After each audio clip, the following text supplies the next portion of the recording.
बोलो श्री स्वामी जी महाराज की, श्री वृंदावन बिहारी लाल की। ऐसी सुंदर ब्रज परिक्रमा में यमुना की तलेटी में पीछे श्री यमुना मैया का खूब आनंद यहाँ बरस रहा है। सामने ब्रज की रज है और साथ में ऐसे पूज्य महाराज जी की कृपा यहाँ बरस रही है। देखो बहुत सुंदर स्थान है राधा बावड़ी। आप टटिया स्थान गए, बिहारी जी भी गए, तो राधा बावड़ी यहीं राजपुर में आप जाना, आज शाम को जाना घूमने। बहुत दिव्य स्थान है।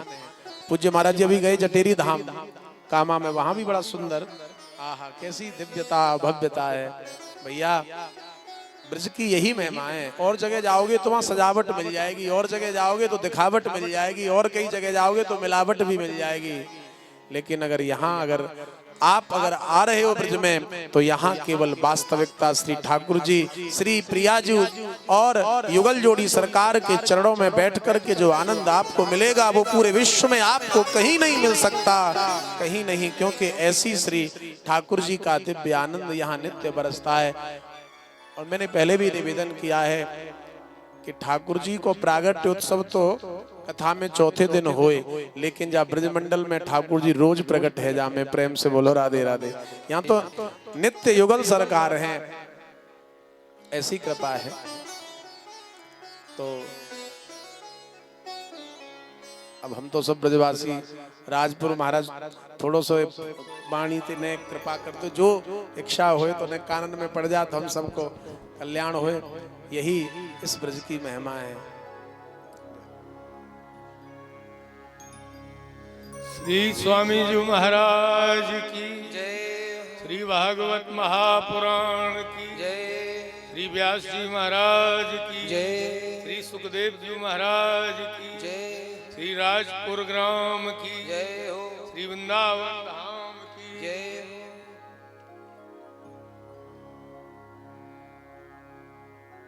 वैसे तो भैया श्रीमद् भागवत के मध्य श्रवण ही करना चाहिए, पर चलो व्यास जी की आज्ञा है भैया, दो शब्द और फिर आप ब्रजवासी हो।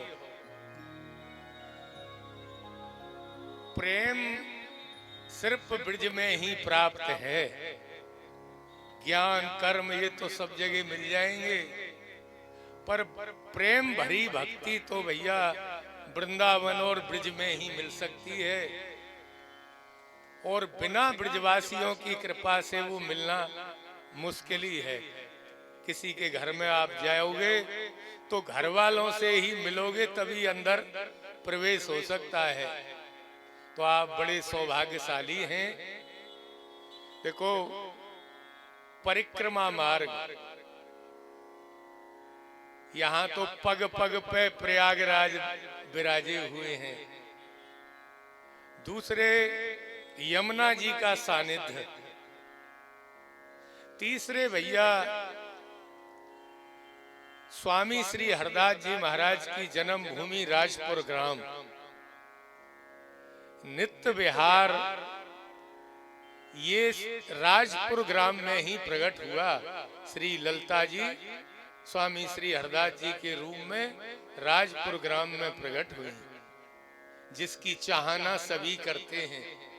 भगवान की दो लीला हैं, एक निवृत्त लीला जिसमें भगवान के अवतार, इसको निवृत्त लीला कहते हैं, और एक है नित्य लीला जिसमें जन्म मरण ये सब कोई चीज नहीं है। वो तो पहले भी था, अब भी है और आगे भी रहेगा। यहाँ पंच ऋषि राजपुर ग्राम में 10,000 वर्ष 5 ऋषियों ने तपस्या करी। उसके फल स्वरूप ब्रह्मा विष्णु शंकर आते और उनसे कहते वरदान मांग लो, पर वो कहते हमको तो नित्य विहार चाहिए। तो वो कहते भाई नित्य विहार देने में हम समर्थ नहीं हैं, और कुछ मांग लो। तो वो पंच ऋषि यही कहते कि हम जितने भी जन्म लें, हमको नित्य विहार की भावना बनी रहे। तो कालांतर में करीब 10,000 वर्ष यूं कहें शंकर जी और पार्वती जी नित्य परिक्रमा देते हैं वृंदावन की और ब्रज 84 कोस की। तो शंकर जी पार्वती जी यहाँ राजपुर गांव के आगे निकल के जा रहे थे परिक्रमा देते हुए, तो शंकर जी ने लेट के गांव की तरफ लंबा लेट के और दंडौत करी। पार्वती जी ने पूछा, महाराज यहाँ कुछ दिख नहीं रहा, किसको दंडौत कर रहे हो? शंकर जी ने कहा, पार्वती जी ये सामने जो 5 टीले दिख रहे हैं नी, इस टीले में 5 महापुरुष हजारों वर्ष से तपस्या कर रहे हैं। कालांतर में उनकी तपस्या के फलस्वरूप श्री ललिता जी इस गांव में, राजपुर ग्राम में अवतार लेंगी, तो उसका श्रेय इन 5 ऋषियों को ही है। नित्य विहार प्रकट कराने के लिए ये 5 ऋषियों को ही इसका श्रेय है, जिन्होंने हजारों वर्ष तपस्या करके और नित्य विहार के लिए। तो भैया भगवान कृष्ण और नारद जी उनसे मिलते हैं, नारद जी को भगवान मिलाते हैं, उन्हें गुरु दीक्षा दिलाते हैं और उनसे कहते हैं, अगला अब जो तुम्हारा जन्म होगा राजपुर ग्राम में, तुम 5 जन्म लो। तो उसमें 5 ऋषियों में 2 तो ब्राह्मण कुल में गंगाधर जी और गुरुजन जी, और जपना भगना भीला ये 3 क्षत्रिय कुल में प्रकट हुए। तो गंगाधर जी के यहाँ, चित्रा मैया के यहाँ श्री ललिता जी के रूप में स्वामी श्री हरदास जी प्रकट हुए। बोलो स्वामी श्री हरदास जी महाराज की जय। ये तो नित्य विहार प्रकट हुआ। नित्य विहार कहाँ है? श्री धाम वृंदावन में। तो स्वामी जी के प्रथम शिष्य, जिनको रस सागर कहा जाता है, रस सागर स्वामी श्री विठल विपुल देव जी महाराज, उनका भी जन्म राजपुर ग्राम में ही हुआ। 1532 में स्वामी जी से 5 वर्ष पहले स्वामी विठल विपुल देव जी प्रकट हुए, जो कि श्री वृंदावन के अवतार थे। ये नित्य विहार वृंदावन की लीला है। तो वृंदावन के रूप में स्वामी विठल विपुल देव जी महाराज राजपुर ग्राम में प्रकट हुए और नित्य विहार के मुख्य प्रवर्तक प्रकट करता श्री ललिता जी के रूप में स्वामी श्री हरदास जी महाराज प्रकट हुए। अष्टमी के दिन बुधवार सनाड्य कुल में स्वामी हरदास जी महाराज राजपुर में प्रकट हुए। सभी ब्रजवासियों ने स्वामी जी का बड़ा उत्सव मनाया। तो महादेव जी पार्वती से कह रहे कि ललिता जी जो है नी, वो महादेव जी की भी गुरु हैं। रास में प्रवेश ललिता जी के ही कृपा से शंकर जी को गोपेश्वर जो गोपी रूप बना, वो ललिता जी की कृपा। तो वो उनको गुरु रूप में भी मानते हैं ललिता जी को, महादेव जी। तो भैया ये राज प्रोग्राम बड़ा धन्य है, आप लोग बड़े धन्य हैं। निश्चित आपका कोई पिछले जन्म का पुण्य उदय हुआ है, जो ब्रजवासियों के साथ। अब हम एक लाइन और आपको सूक्ष्म में ब्रज वृंदावन की विस्तार तुम्हारे सूक्ष्म में ना है, वो आनंद आ रहा है। वृंदावन की जो नीम है, जिसको कहते हैं पिलर और पाए, वो 8 पाए हैं जिन पे वृंदावन का रस टिका हुआ है। उसमें पहला जो पाया है उसका नाम है श्री यमुना जी। ठाकुर जी की जो लीला निकुंज की यमुना जी पर ही होती है। भगवान की 2 लीला हैं, एक तो दिन की, दिन में भगवान क्या करते हैं, कृष्ण बलराम गोपी ग्वाल बाल सब गायों की सेवा करते हैं, गऊ चराते हैं। सुबह 7 बजे यशोदा मैया ठाकुर जी को बाल भोग दे देती हैं और सब ग्वाल बाल सुबह 7 बजे के निकलते हैं और यमुना के तट पे गैया चराते हैं।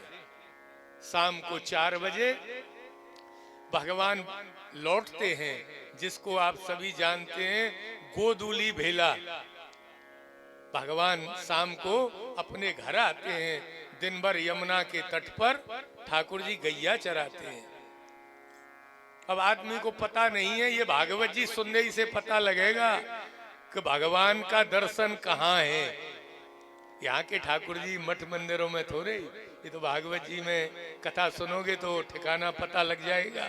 वो तो सुबह ही निकल गए घर से और शाम को लौटेंगे। 4 साढ़े 4 बजे, वो भी घर नहीं, सीधे गौशाला में दोनों भाई जाते हैं। वहीं उनको शाम के भोजन 4 बजे का भोजन है, उसका नाम है उत्थापन भोग। सुबह मंगला भोग, ये 4 भोग तो मुख्य यहाँ लगते ही हैं, वैसे तो 8 भोग लगते हैं, पर 4 भोग सभी लगाते हैं। मंगला भोग और दोपहर के भोग का नाम है राजभोग, थार भोग भी कहते हैं। और शाम को 4 बजे फिर भगवान को जब जगाया जाता है, उस भोग का नाम है उत्थापन भोग। तो जसोदा मैया 4 बजे का भोग गौशाला में ही दोनों कृष्ण बलराम को वो भोग लगाती हैं, भोजन करते हैं। उसके बाद दोनों भैया गायों को काढ़ते हैं। वृंदावन की गैया की बड़ी महिमा है। वैसे तो गायों में मुख्य कामधेन गाय को बोला जाता है, सुरभि गाय का नाम आता है। तो गायों की रानी कामधेन, तो एक दिन कामधेन अपना मस्तक पकड़े हुए बैठी थी। सब गायों ने पूछा, भाई तुम्हारा नाम कामधेन और तुम तो हम सब गायों की मुख्य गाय हो, फिर भी तुम अपने माथे को पकड़े क्यों बैठी हो? तो कामधेन ने उसका कारण बताया। कामधेन कलपत रही, कामधेन पछताए रही है और पश्चाताप कर रही है।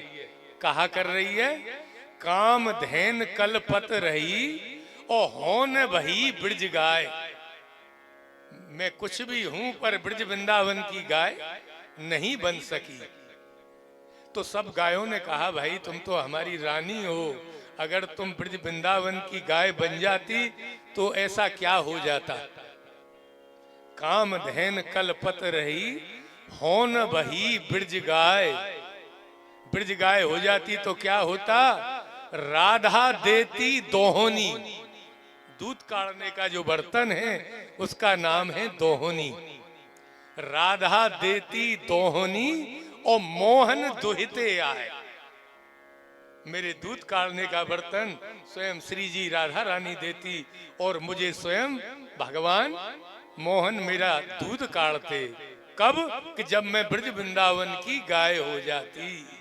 तो भैया यहाँ की महिमा कोई नहीं कह सकता है। कामधेन कलपत रही होन बही ब्रज गाय और राधा देती दोहनी और मोहन दुहिते आया। तो भैया 8 जो हम पाए बता रहे थे, उसमें पहला पाया है श्री यमुना जी, दूसरा पाया है श्री गिरिराज जी। आज सबसे पुराने भगवान का दर्शन करना है तो आप गिरिराज जी चले जाओ। 5,500 वर्ष पुराने भगवान का दर्शन, वो भी प्रगट। गिरिराज जी को प्रगट ठाकुर कहा गया है। ये सब बातें आपको सिवाय श्रीमद् भागवत के अलावा और कहीं नहीं मिल सकती हैं। तो भैया दूसरा पाया है श्री गिरिराज जी। गिरिराज जी में भी आज एक भगवान ऐसे हैं कि उनका दर्शन आदमी लाखों जाते हैं पर दर्शन नहीं होता है। ब्रजवासी एक दुआ बोलते, ज्यादा पढ़े लिखे नहीं है, तत्व की बात को ब्रजवासी पकड़ते हैं। तो ब्रज की गोपी जब परिक्रमा शुरू करती मानसी गंगा से, तो एक दोहा बोलती, मानसी गंगा श्री हरदेव और गिरवर की परिक्रमा दे। मानसी गंगा श्री हरदेव गिरवर की परिक्रमा देव और कुंड कुंड चरणामृत ले और अपनो जन्म सफल कर ले। ऐसे गिरिराज बाबा श्री हरदेव जी के कभी दर्शन करना। मानसी गंगा के निकट ही हरदेव जी का दर्शन है। लाखों में से जिस पे ब्रजवासियों की कृपा होती है उसे हरदेव जी के दर्शन होते हैं। तो भैया दूसरा पाया श्री गिरिराज जी, पहला पाया यमुना जी और दूसरा पाया गिरिराज बाबा। तीसरा जो पाया है यहाँ का वो है संत। हमारे गुरु जी कहते पुराना वृंदावन का नाम है फकीरों की बस्ती, फकीरों का मोहल्ला। रोटी मधुकरी मांग के लाना, दिन भर भजन करना।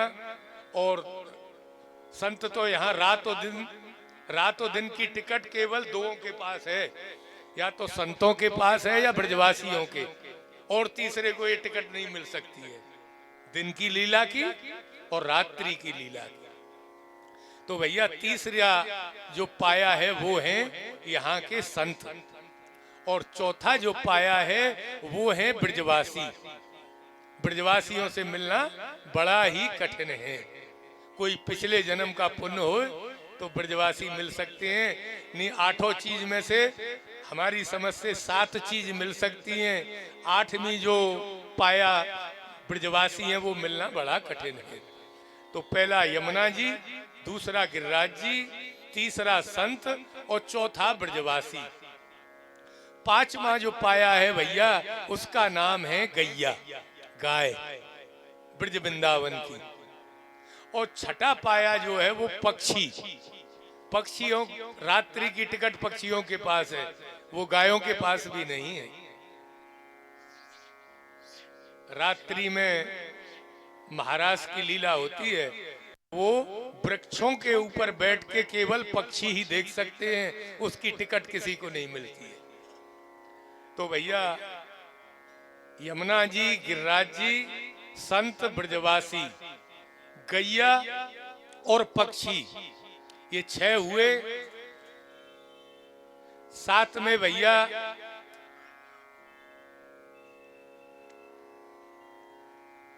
रज रानी। 7वां जो यहाँ का पाया है वो है वृंदावन धाम की रज। और 8वां जो है वो भैया यहाँ की लता पता वृक्ष। ब्रजवासी पुरानी बात बोलते हैं, वृंदावन के वृक्ष को और मरम न जाने कोई, और डाल डाल और पात पात पे राधे राधे हो। तो राधे नाम कहाँ मिल सकता है? जब आप वृक्षों के समीप जाओ। कृष्ण नाम कहाँ मिलेगा? जब आप गायों के समीप जाओ। तो ये भैया जिसके 8 पाए मजबूत हो जाते हैं उसका यहाँ मजबूती से वास हो जाता है, और वो यहाँ प्रेम रस का पान कर सकता है। इन 8 से जरूर प्रेम बनाओ। और इन 8 की महिमा श्रीमद् भागवत जी में है। श्री यमुना जी, गिरिराज जी, संत, ब्रजवासी, गैया, पक्षी, रज और लता वृक्ष। और भैया यही हम आपको 8 पाइयों को बता के अपनी वाणी को विराम देते हैं। आप जरूर इन 8 से संबंध जोड़ो, और इन 8 की कहानी सिर्फ श्रीमद् भागवत में और कहीं नहीं है। व्यास जी महाराज से प्रार्थना करेंगे इन 8 को आपको थोड़ा मजबूती से समझाएंगे तो निश्चित आपका अखंड वास हो सकता है। बोलो बांके बिहारी लाल की, श्री भागवत महापुराण की, व्यास जी महाराज की। और देखो भैया आपको संत बहुत मिलेंगे, ब्रजवासी संत का दर्शन बड़ा दुर्लभ है। इस कथा के प्रेरणादायक ब्रजवासी संत हैं हमारे गुरु भाई बिहारी दास जी महाराज। उनको बड़ा नमन करते हैं जिन्होंने ये इतना बड़ा आप लोगों को सहज में ही कुंभ का आनंद दिला दिया। बोलो बांके बिहारी लाल की, श्री स्वामी जी महाराज की, व्यास जी महाराज की जय। जय श्री राधे श्याम, श्री हरदास, श्री हरदास। जय। पूज्य महाराज जी ने पूरी कथा को सार थोड़ी देर में ही हम सबको दे दियो। यही ब्रज के संतों का प्रभाव है, और इतनी सरलता और सहजता से हम सबसे प्रेम करे, वो यही उनको स्वभाव है।